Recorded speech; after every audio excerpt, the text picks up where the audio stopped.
La nuova sensibilità ambientale basta ad assicurare uno sviluppo durevole? Quali criteri applicare e quale cultura promuovere per essere sostenibili è uno dei temi che affrontiamo al convegno di Padova.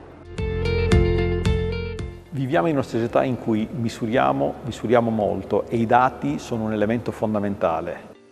Misuriamo tutto oggi, dati per qualunque attività che noi svolgiamo. In ambito aziendale delle imprese siamo in grado di misurare con estrema precisione l'utile o la perdita di esercizio, ma come misurare un rating di sostenibilità? Come riuscire a catturare se un'impresa è sostenibile o meno?